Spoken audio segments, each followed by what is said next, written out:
ಇದನ್ನು ನಾನು ಸರಿ ಇಲ್ಲ.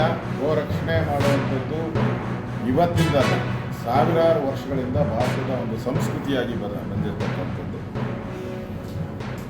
ನಮ್ಮ ಕರ್ನಾಟಕದಲ್ಲಿ ಎಲ್ಲ ಮಠ ಮಂದಿರಗಳು ಕೂಡ ಗೋಶಾಲೆಗಳನ್ನು ತೆರೆದು ಗೋರಕ್ಷಣೆ ಮಾಡ್ತಾ ಇದ್ದಾರೆ. ಗೋವುಗಳನ್ನು ನಾವು ಪವಿತ್ರ ಅಂತ ಪೂಜೆ ಮಾಡುವಂಥ ಸಮಾಜ ಉಂಟು. ಹಿಂದೆ ನಮ್ಮ ಸರ್ಕಾರ ಇದ್ದಾಗ ಈ ಗೋರಕ್ಷಣೆ ಮಾಡುವಂಥ ದೃಷ್ಟಿಯಿಂದ ಮತ್ತು ಈ ದಳಿಗಳನ್ನು ರಕ್ಷಣೆ ಮಾಡುವಂಥದ್ದು, ಈ ಹಳ್ಳಿಕಾರು ಇರ್ಬೋದು, ಬೇರೆ ಬೇರೆ ದಳಿಗಳು, ಇದನ್ನು ರಕ್ಷಣೆ ಮಾಡಬೇಕು, ಮುಂದಿನ ಜನಾಂಗಕ್ಕೆ ಸಿಗಬೇಕು ಅನ್ನೋ ದೃಷ್ಟಿಯಿಂದನೂ ಕೂಡ ನಾವು ಗೋಶಾಲೆಗಳನ್ನು ಮಾಡುವಂಥದ್ದು. ಅವತ್ತು ಹಣನೂ ಬಿಡುಗಡೆ ಮಾಡಿದ್ವಿ. ನಾನು ರೆವಿನ್ಯೂ ಮಂತ್ರಿ ಇದ್ದಾಗ ಗೋಶಾಲೆಗಳಿಗೆ ಜಾಗಗಳನ್ನು ನಾವು ಕೊಟ್ಟಿದ್ದೀವಿ. ಆದರೆ ಈ ಸರ್ಕಾರ ಬಂದು ಪಾಪರಾಗಿರೋ ಸರ್ಕಾರ ಗೋವುಗಳ ಅನ್ನಕ್ಕೂ ಕನ್ನ ಆಗ್ತಾ ಇಲ್ಲ, ಗೋವುಗಳ ಅನ್ನಕ್ಕೂ ಕನ್ನ ಆಗ್ತಾ ಇರೋವಂಥದ್ದು ಇದೊಂದು ರೀತಿ ಆ ಗೋವುಗಳ ಶಾಪ ಇದಕ್ಕೆ ತಟ್ಟುತ್ತೆ. ಇದೊಂದು ಪಾಪಿಗಳ ಸರ್ಕಾರ.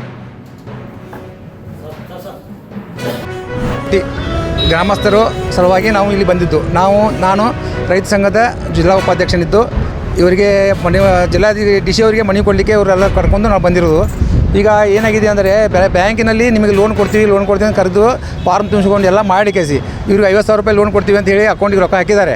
ಹಾಕಿದ್ರೆ ಏನು ಮಾಡಿದೆ, 50,000 ರೂಪಾಯಿ ಅಕೌಂಟ್ ಹಾಕಿದಲ್ಲಿ ತೆಗೆದ ತಕ್ಷಣ ಅವ್ರ ಏಜೆಂಟ್ರು ಬಂದು ನಮಗೆ ಇಷ್ಟು ರೊಕ್ಕ ಕೊಡಿ, ನೀವು ಇಷ್ಟು ತೊಗೊರಿ, ಅರ್ಧ ನಮ್ಗೆ ಕೊಡಿ, ನೀವು ಹೊಳ್ಳೆ ತಿರುಗಿ ನೀವು ಬ್ಯಾಂಕಿಗೆ ತುಂಬೋದು ಬೇಡ, ಮತ್ತು ನಾವು ಎಲ್ಲ ತುಂಬ್ಕೋತೀವಿ ಅಂತ ಹೇಳಿ ಕೇಸಿ ಪಾಪ ಅವ್ರು ಮೋಸ ಮಾಡಿಕೊಂಡು ಅವರು 25,000 ರೂಪಾಯಿ 40,000 ರೂಪಾಯಿ ಆಗಿದ್ದರಿಂದ 12,000 ಕೊಡೋದು, 50,000 ಕೊಟ್ಟಿದ್ದಾರೆ 15,000 ಕೊಡೋದು, ಹಿಂಗೆ ಕೊಟ್ಟು ಅವರು ತಿರುಗಿ ಬಂದೇ ಇಲ್ಲ.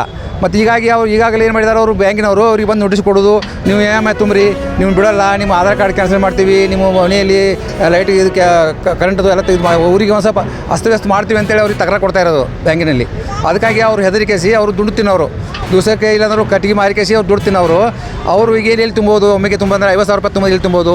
ಅವ್ರೀಗ ಆಲ್ರೆಡಿ ತೊಗೊಂಡು ಕೈಯಲ್ಲಿ ದುಡ್ಡು ಕೊಟ್ಟಿದ್ದು ದುಡ್ಡು 12,000 ರೂಪಾಯಿ 10,000 ರೂಪಾಯಿ ಅದನ್ನು ತುಂಬ್ತೇವಂತ ಇರ್ತಾವ್ರು. ಇನ್ನೂರು ದುಡ್ಡು ತುಂಬಲಿಕ್ಕೆ ನಿಮಗೆ ಆಗೋಲ್ಲ. ನೀವು ದುಡ್ಡು ತುಂಬಿರ ಅಂತ ಹೇಳಿದರೆ ನಾವು ಆತ್ಮಹತ್ಯೆ ಮಾಡ್ಕೋತೀವಿ, ಅದು ಮಾಡ್ಕೋತೀವಿ ಅಂತ ಇದ್ದಾರೆ. ಅದಕ್ಕಾಗಿ ಏನಾಗಿ ನೀವು ಎಲ್ಲರೂ ಕೂಡಿ ಕೇಸಿಕೊಂಡು ಎಲ್ಲ ಕಡೆಯಿಂದ ಆಗಬೇಕು. ಅವು ಬ್ಯಾಂಕ್ನವ್ರು ಕರೆಸಿ ಮೀಟಿಂಗ್ ಮಾಡಿಸ್ಕೊಂಡು ಅವ್ರ ಕಡೆಯಿಂದ ಏನಾಗುತ್ತೆ ಅವ್ರ ಕಡೆಯಿಂದ ಎಲ್ಲ ರೆಸ್ಪಾನ್ಸ್ ಕೊಡಬೇಕಂತ ನಾನು ನಿಮ್ಮ ಕಡೆ ಬಿಟ್ಕೊಡ್ತೀನಿ.